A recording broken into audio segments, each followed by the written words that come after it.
ગુજરાત પોલીસના state monitoring cell દ્વારા ભાવનગર જિલ્લાના વર્તેજ પોલીસ સ્ટેશનની હદ વિસ્તારમાં સપાટો બોલાવી આંતરરાષ્ટ્રીય બજારમાં કરોડોની કિંમત ધરાવતું 4 કિલો 306 ગ્રામ એબરગ્રીસ એટલે કે સ્પર્મ વેલ માછલીની ઉલટીનો જથ્થો કબજે કરવામાં આવ્યો હતો। આ મોટી સફળતા પોલીસને હાથે લાગી છે।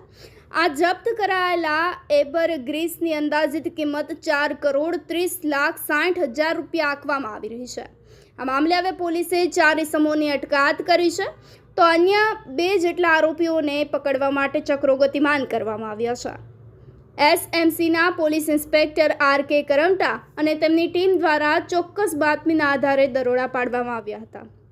ભાવનગરના બુધેલ ગામ પાસે આવેલ બ્લુ સ્કાય સોસાયટી નજીક ખાર વિસ્તારની પડતર જમીનમાં દરોડા પાડવામાં આવ્યા હતા।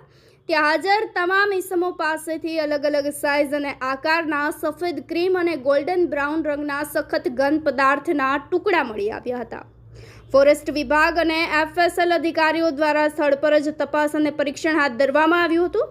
આ જથ્થો પ્રતિબંધિત એબરગ્રીસ હોવાનું સામે આવ્યું છે, જેને લઈ હવે તપાસ અને પૂછપરછનો ધમધમાટ હાથ ધરવામાં આવ્યો છે। સંજય જાની, અપના મિજાજ ન્યૂઝ, અમદાવાદ।